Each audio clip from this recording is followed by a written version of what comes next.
show. It'll be our 1200th podcast. But boy, do we have a great one for 1,199. Trust me. I have two very wonderful people. Elena Viera of Wood, Gutmann, and Bogart, and Aaron, don't call me Alan, Haley of Insperity. I only say that because I was joking around with him and I mispronounced his first name before we went live on the air. You know, to best serve your clients and their needs, it requires a strong understanding of their needs and a clear insight of their vision for their firm. Behind this is a solid HR service management and benefits, and that's why I have Elena and Aaron here today, because not only are they quality people, they are members of the critical mass community. They're a part of our faculty, and in April and May, they're giving a series of talks to the business owners and CEOs that are members of my community. I love the content so much, I said you just have to come on the show, excuse me, and share it with the larger community. Elena, welcome to the show. Thank you, Rick. It's great to be here. Aaron, welcome to the show. Thank you. So, before we get into the talk, which we're going to get to in a little bit, ladies and gentlemen, I first would like to maybe ask you just to talk about your professional path, Elena, to where you are today. Then I'm going to ask you to talk about your business later, and then we'll talk about your clients. But right now, it's all about you. Can you tell me a little bit about yourself? Absolutely. So I am a almost 30-year veteran of the employee benefits industry. I started my career right out of college working for Cigna, it's a very large insurance company, and then made my way from there over to the employee benefits brokerage side, and have been doing that for the better part of that 29 years that I've been in the business. So, why? Why? What attracted you to this? Was it by vision? By a friend? I don't know too many people that go out into the world thinking they're going to be insurance professionals. Hence my question. So no, it was somewhat accidental. Okay. It happened to be the best offer on the table at the time. So that coming out of college, right, I took the opportunity, and it fit. It's a problem solving type of work, and my brain happens to be wired in that problem solving kind of way. Right. So it actually turned out to be a perfect fit, and I get to help people strategize and come up with ways to help their employees, recruit employees, retain employees. And part of what we're going to talk about is how this benefits industry has changed over the years, but not just yet, ladies and gentlemen. That's what we call a tease here on the radio show, because we're going to turn our attention to Aaron.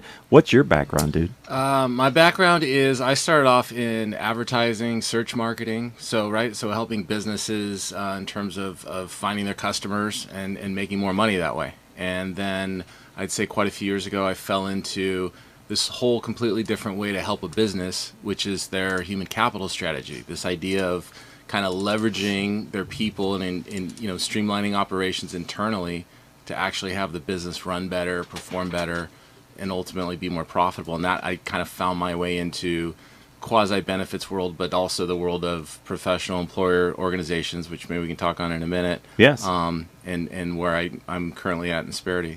So, what does Insperity do? So I would say they do everything under the sun for human capital strategy for business. So that's HR. It touches on the employee benefits portion, the risks, the compliance factors of being an employer, the risk of being an employer, right, of having employees. Insperity essentially helps with that. We actually shoulder the liability of being an employer and just help them kind of a business owner, say, focus on their core competency, i.e. the reason they kind of started their business in the first place, to sell XYZ product or service, and get passionate and stay focused on that and work on their business and not in their business. And then kind of shift all that to a company like ours. And we're going to come back and talk about a niche in a second. But first, I want to ask you your firm. What does Wood, Gutmann, and Bogart do? Wood, Gutmann, and Bogart is what I like to refer to as a regional player in the brokerage community. We do every type of insurance. So we're a full service agency that does commercial insurance, so workers' compensation, property insurance, general liability, anything that a business needs to insure their property or their hard assets. Okay.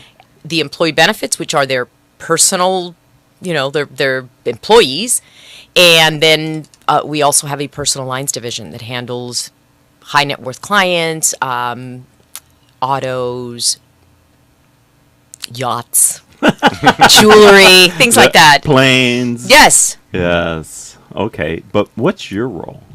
My role is very specifically in the employee benefits space. So I am helping employers, small and mid-market employers, put together the benefits that they offer their employees. But don't you have a focus on innovation?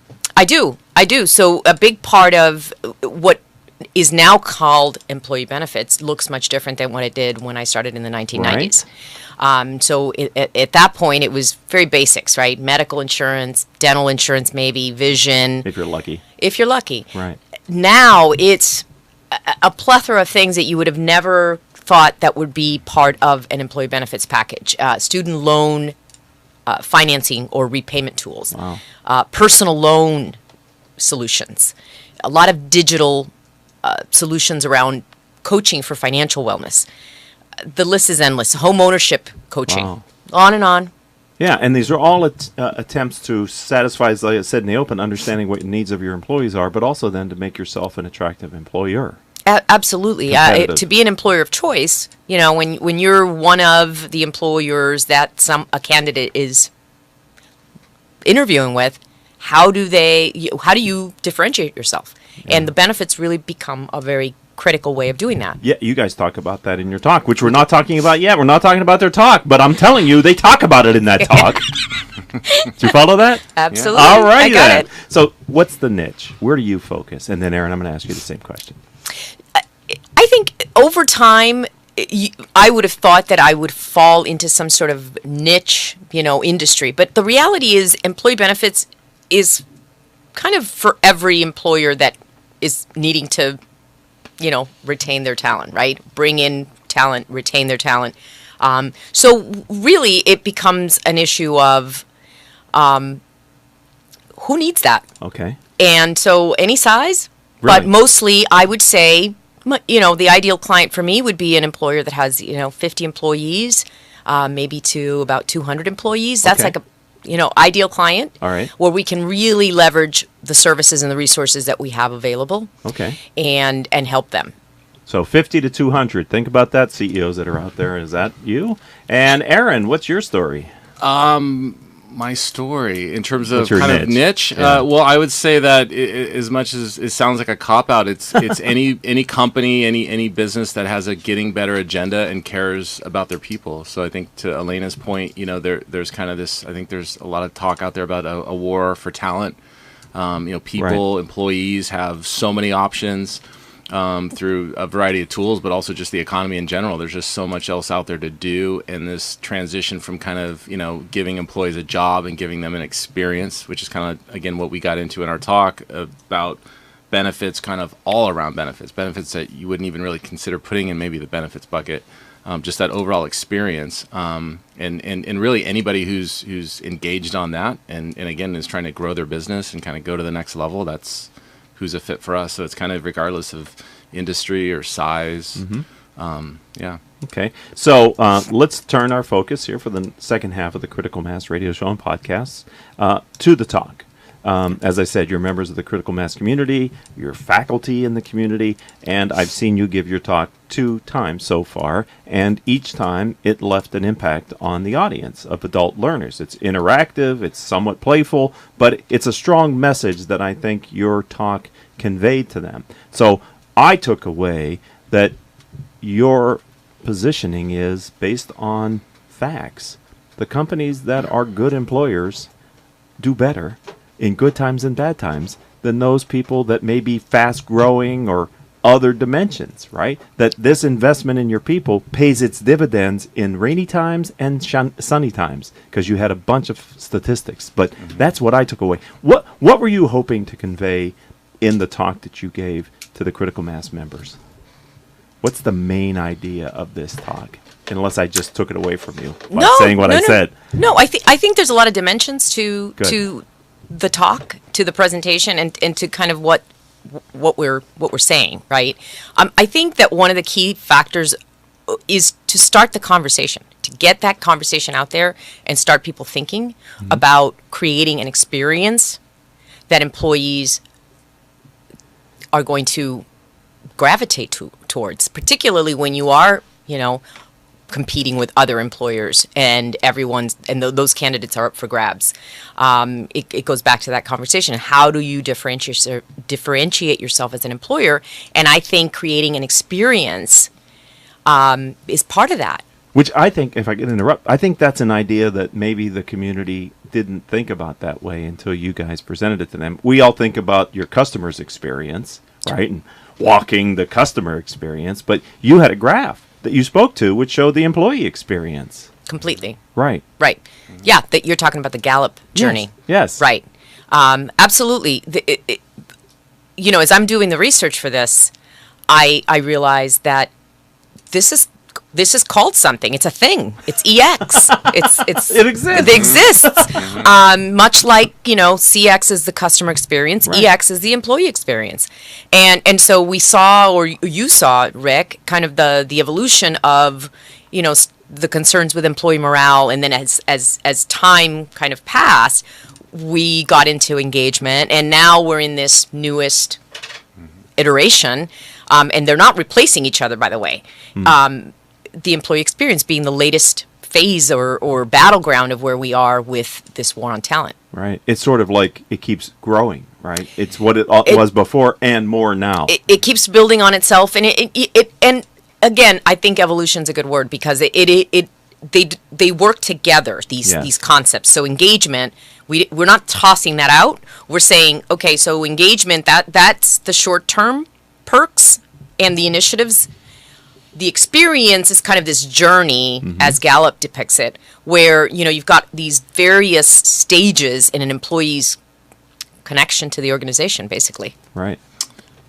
Yeah, no, I was just going to add, I think to that point is where we're going with this, and I think where like an employer, a business owner, in terms of taking care of their employees would want to take it, is that you're trying to unlock discretionary effort. And so you're giving them this employee experience to really kind of get their total output possible, right? You have this minimum requirement you're hoping when you bring them into your organization that they're going to do. Maybe they're going to go a little bit above and beyond that. But to really unlock discretionary effort, which I think a lot of those studies that we put up there spoke to, why these companies are outperforming others, why they're hunkering down and being able to stabilize quicker in downturns of the economy, is due to that discretionary effort. And it's how do you tangibly get to that? How do you incentivize an employee to give that? And we kind of brought it all back to the employee experience, employee engagement. I love the way that you guys wove that concept of engagement. I believe the number one competitive advantage that a member of the critical mass community should work to have is an engaged workforce. You showed the Gallup survey, 70% of the people report they're not engaged at work. So it's when a customer touches an engaged employee, they leave an impression, not just in B2C, but B2B as well, right? Because it's so rare. Right. And I think it's easier for companies the size of the critical mass community to have an engaged workforce than maybe it is for a larger company that has, more scale and scope. You ought to be able to, when you have 50 or a couple hundred people, you ought to be able to create a good culture easier than if you have 20,000, I would suggest to you. I would agree. But again, bringing out that discretionary effort in employees, it's not as much as it seems like a very simple thing. It's not what we see normally. Right. We see more of that, negative reinforcement, more of, you're going to get a ride up because you're late. Well, being on time is just the baseline, right? That's the minimum required effort. Being early, a few minutes early, very simple example that doesn't really capture but it helps kind of set the tone for, we really are kind of accustomed to punishment or consequences when we fall underneath the minimum required. Right. Nothing, no praise, no recognition, no rewards, really, when you're performing above that baseline. Mm-hmm. So that's really where I think we should all want to get to. That's where we all want to move. Right. In the direction of. And I kind of took the energy a little bit out of what I was hoping you would talk about, Aaron, but you were very compelling when you showed different cohorts, Fortune, Forbes, however they were ranked based on whatever the dimension was, and during good times and during tough times, the companies that were rated as best places to work, right, were the consistent best performers. Right. Yeah. Outranked them, at least tracking, say, over the last 12 years.